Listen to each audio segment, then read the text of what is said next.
The British are about to be incinerated by the sun.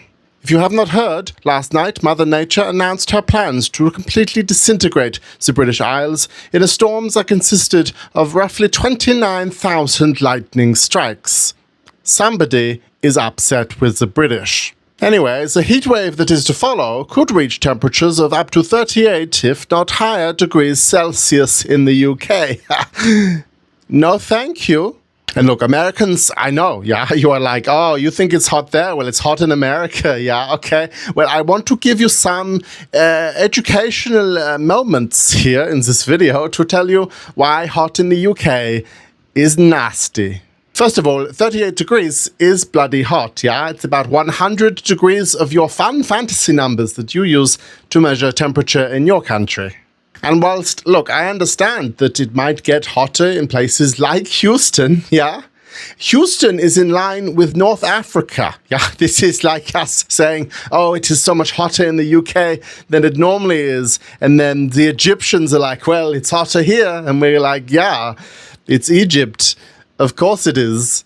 While Houston is in line with North Africa, the UK is entirely north of the Canadian border.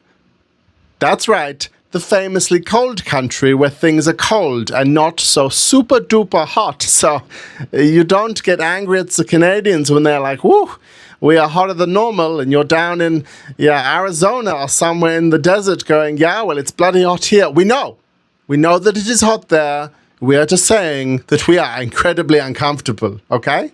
Like, there is nobody out there trying to say that Canada is equally as hot as Africa, and people are going, oh, well, did you know that Africa is actually much hotter on average, yeah? Nobody is saying this, okay? No, so let's get over that bit, shall we?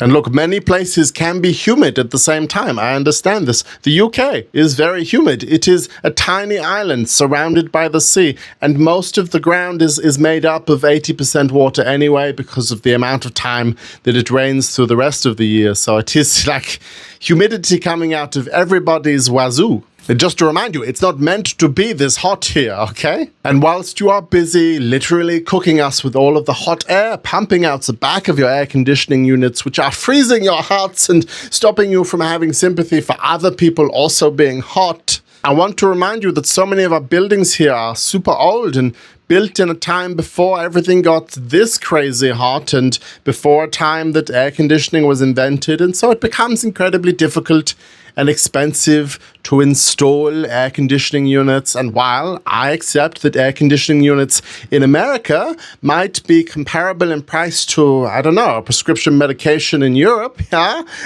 we don't have the same kind of costs of air conditioning units. Crazy thing to know, not everything costs the same in every country around the world. And very sadly for literally everybody, you have a dinosaur in charge of your country who is intent on drilling up his family and burning them. A fossil fuel joke, because dinosaurs and old person, and it's not a good joke, but I'll leave it in. So yeah, the heat record in the UK this June is set to be broken, which means, yeah, it's never been this hot here before, okay? Which means people aren't used to it. That is the difference, yeah? We know it is hot in America, yeah, but you get used to it, right? Okay, where you live, yeah.